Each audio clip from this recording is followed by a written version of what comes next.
Hello, my friends. Welcome back to my channel, Diamonds and Washi.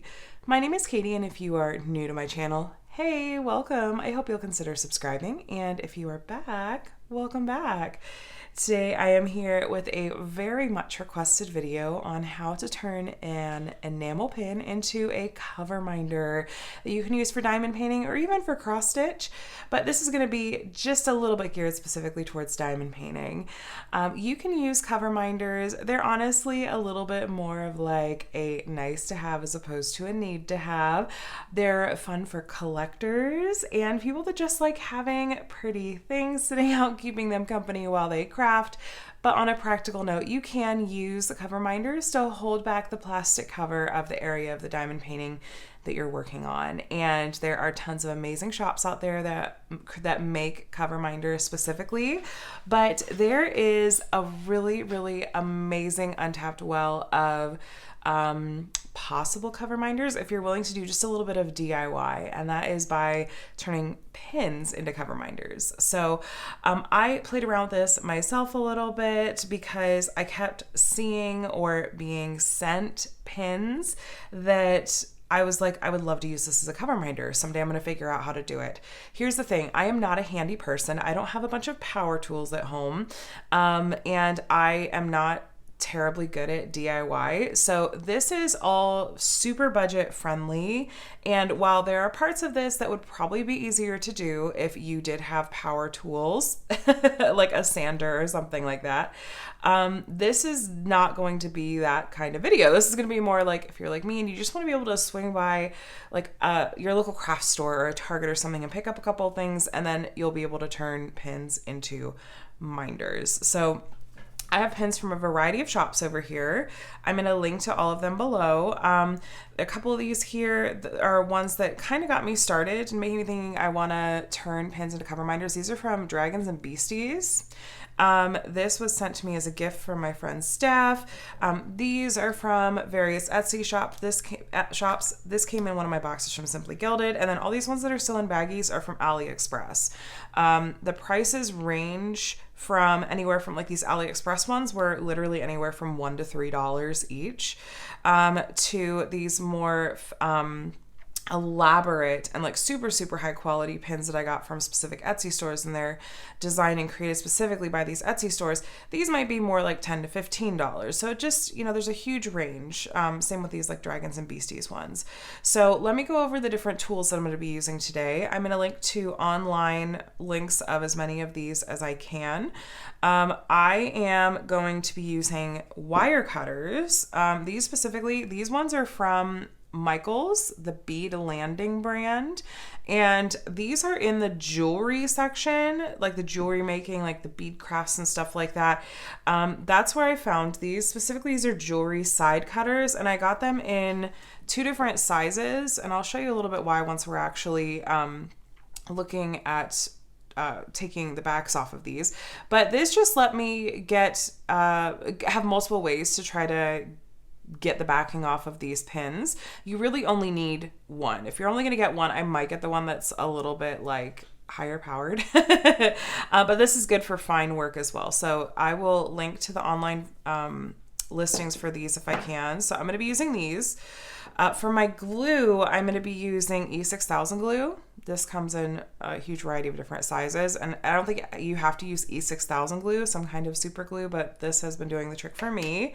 I got magnets, little magnets on Amazon, and I will link to this specific listing, but I was looking for something really specific when it came to these magnets. I wanted them to be like not too big around. So this is 10 millimeters. I believe that's in diameter. And then I didn't want them to be too thick. And this is 2 millimeters in diameter. So this is 2 by 10 millimeters. The reasons for this is I wanted it to be small so that when I have smaller minders, like I'll show you some here in just a bit.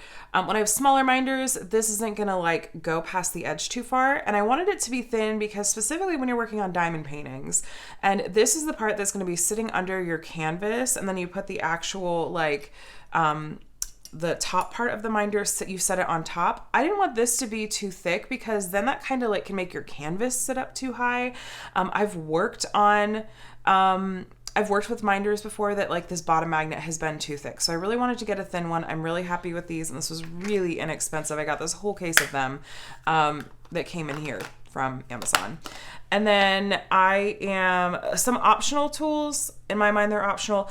I have some like little clamps that like if I'm really worried about the glue and the magnet setting, maybe if it's not like a perfectly flat surface, then I'll use these clamps to hold them together until they set.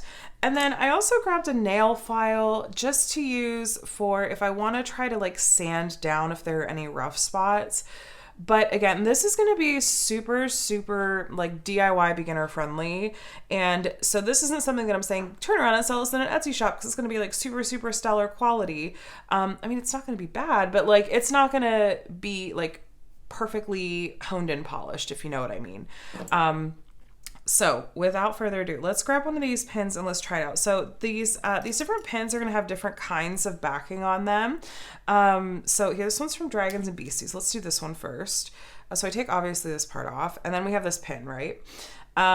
There are, like I said, there's a couple of different styles of this kind of pin, and I have found that depending on the brand and just depending on the specific pin, sometimes I'll be able to get this whole thing to pop off, and sometimes I'm only going to get the wire to cut. So let's try this. So I'm going to start with my more heavy duty wire cutters, and I'm just going to grip it as close to the base as I can, and I'm going to see if I can like pop the whole backing off. No, see, it's bending. I probably won't.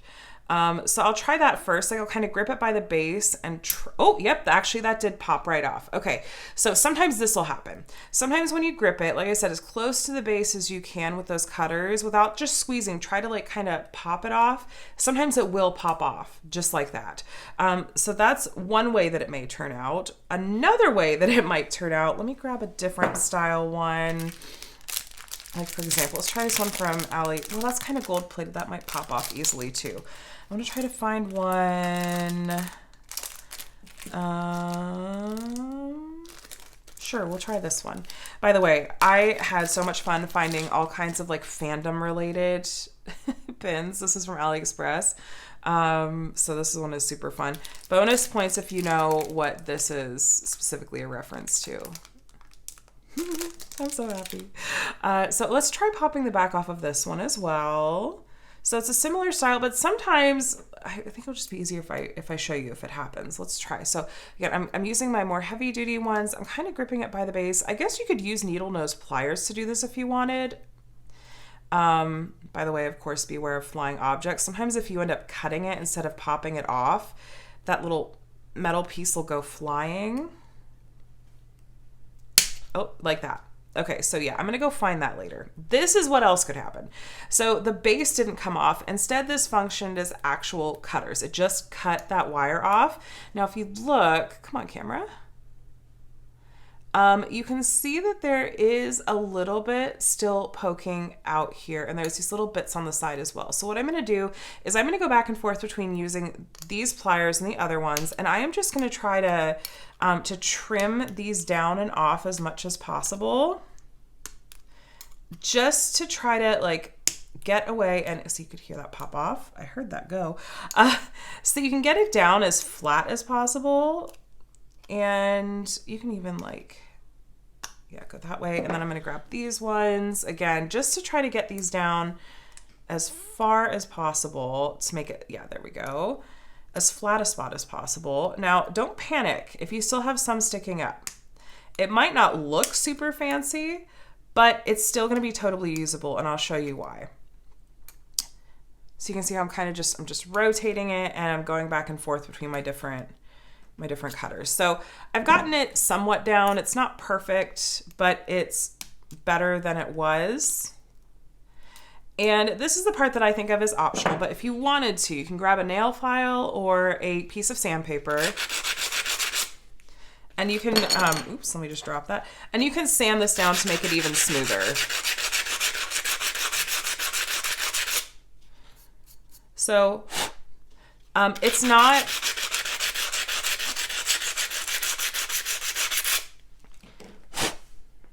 so if you kept going, you could probably sand away you know, a decent amount of the base. Like you can see that got rid of a good amount of it. If you had like a Dremel tool or like a power tool, you could probably get that down quite a ways. I'm just going to get it down far enough that that's going to be plenty fine, because now I just want to know that when I put the magnet on, that the magnet is going to go up at least a little bit higher than this. So it's up to you. Because I have the space to put the magnet here and everything, I am not going to worry about trying to sand this down all the way flat.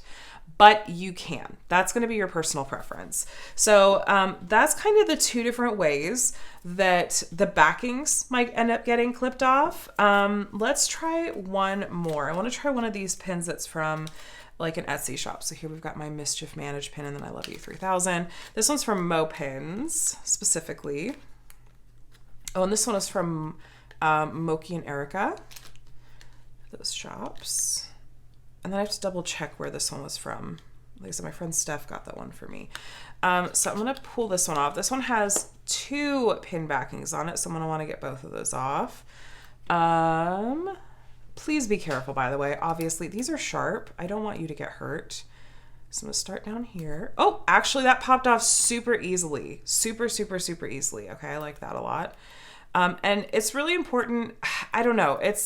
I'm finding that it's working for me to try to grip, like don't pinch too hard. Pinch enough that like you've got a good grip on this. If you really, really squeeze, you're just going to cut the wire. I'm just trying to grip it and pop the base off without hurting the pin. Man, okay, this one's a little trickier, and I don't want to like break the pin either. There we go. Okay. This is like a little bit sticky right here where that backing was. So if I wanted to, I could do like just a really clear coat of nail polish just to like cover that up. But there we go. So then we have that backing as well. There is one more I want to do, because I want to show you what this might look like on a smaller pin. Because this one has like smaller surface area in the back. So I wanted to, this is a different style pin backing too anyway. You guys are just getting a demo of all the possible ways to do it. So let's see what happens on this one. And I don't know if there's like a correlation in quality where like the high quality ones, the backing pops off easier. And I don't know. Well, that doesn't make sense, does it? Okay, so that one snapped off. That was another AliExpress one that snapped off. I'm gonna go around and try to clip some of these sharp edges a bit. Obviously, please watch your fingers. Go find these flying pieces of metal after you're done. If there are other like crafters that do this regularly for their shops, I know I might be making you cringe. This is my DIY version, you guys. So now I'm switching over to more of the like fine side cutters. Again, these are from the jewelry section at Michael's. I think you can get them on Amazon too, or just in the jewelry section of your craft store. Okay. And I am going to sand this down just a little bit. This is hard to hold to sand.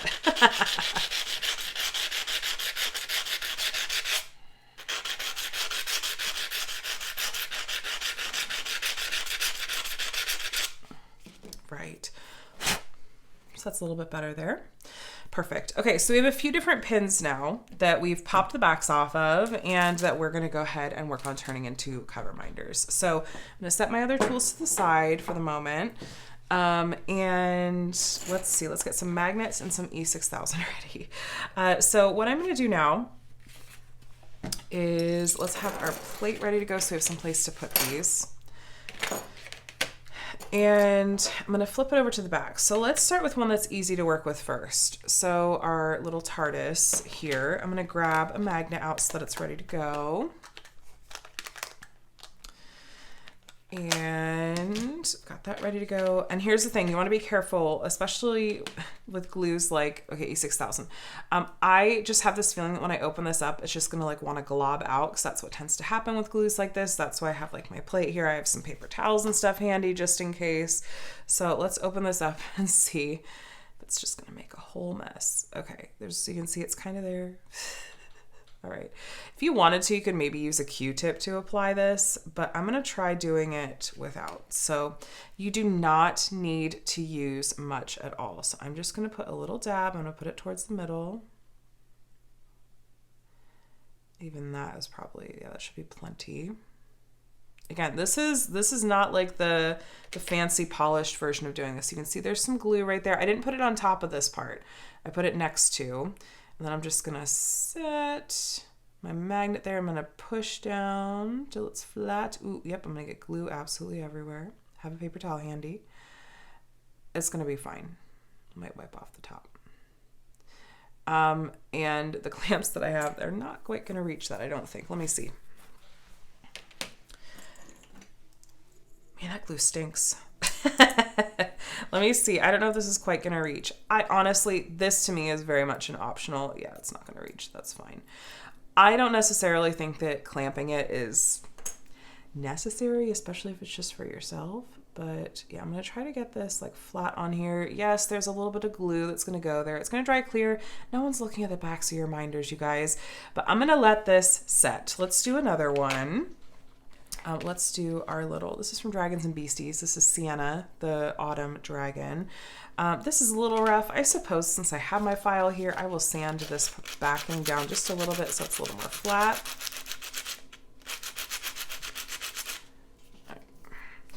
In any event, I'm still just going to put, let me see, I'm going to put the magnet right here. So I've got a little dab of the E6000 glue you can see there. Let me grab a magnet.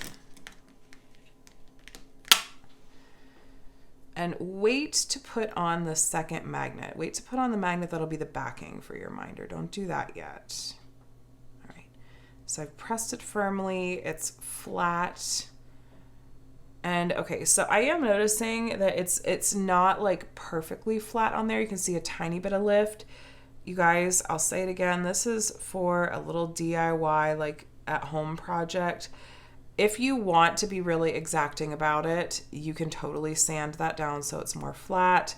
There's a little bit of text there as well, but that's just where I wanted to put my magnet. I really think it's going to be fine. If it were to pop off, you know what? I can sand it down again and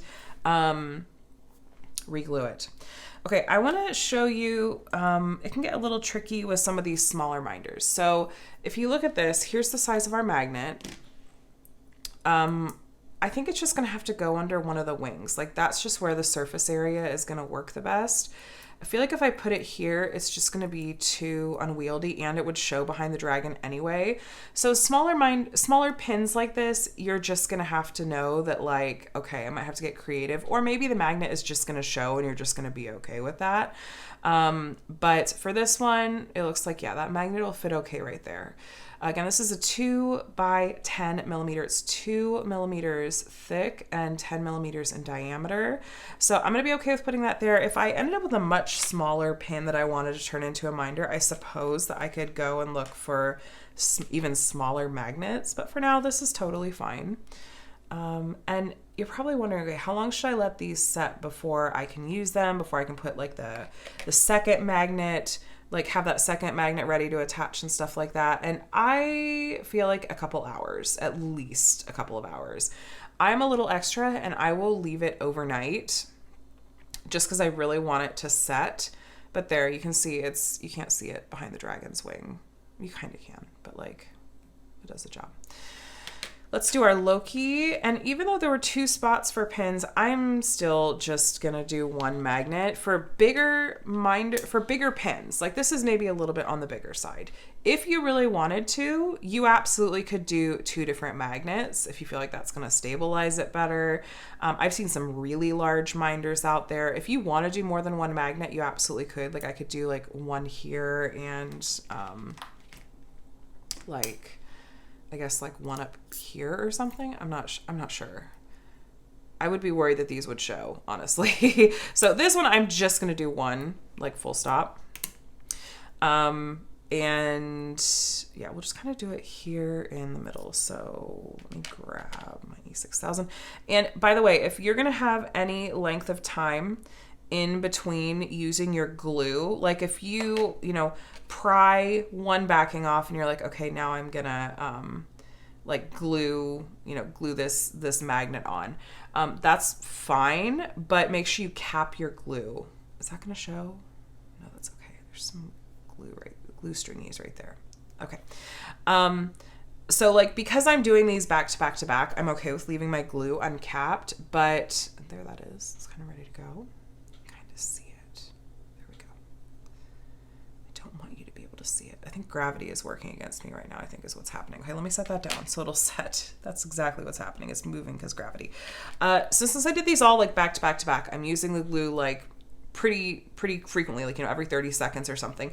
I'm okay to leave it uncapped, but if you're like, I'm going to pop off like, backing one at a time and then glue, if this is going to be uncapped for basically like any longer than 30 seconds or a minute, I recommend recapping it because it'll dry out fast. So I have my 4 pins all set to go. If I really wanted to clamp, to give it some extra like stability and squeeze, there we go. Like I can, clamp that there. But actually it's not sitting very well. Hold on. So you could tell I don't really do this. It's wanting to move. So you can clamp them. I don't tend to worry about it. So once these have all set, which again, I give it a couple hours, but you don't have to, then you're good to use them. And then you'll just grab another one of these. They're all sticking together. Look what just happened in here, you guys. They just all decided to make a big line. Just grab another one of these, and then that's the backing for your minder. So, you would just, I don't want to get it too close because it'll just grab it. But yeah, then you just have the second one, and that's the back for your minder. And that should work really well for diamond painting. So you guys, I hope that this was really helpful. If you're looking for ideas on how to store your minders, I should have grabbed them to show you. I have a set of thin tins that I got on Amazon. You could use like cookie tins. If you don't have like wall space to put up magnet boards, I know a lot of people like to do magnet boards, or if you have a set of like the 3-tier drawers or something like that, those are often metal and you can attach set your minders on there.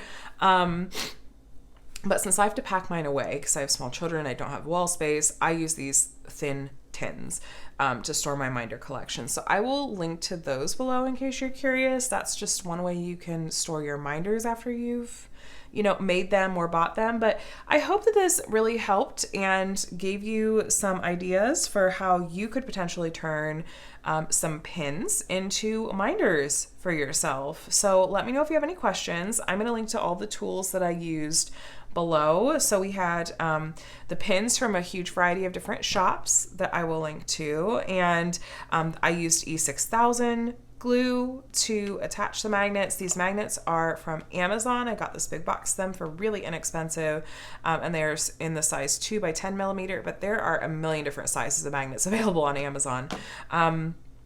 The cutters, these are jewelry wire cutters from Michaels from the beading and jewelry section. And they're the side cutters so that you can get really close to them on the side.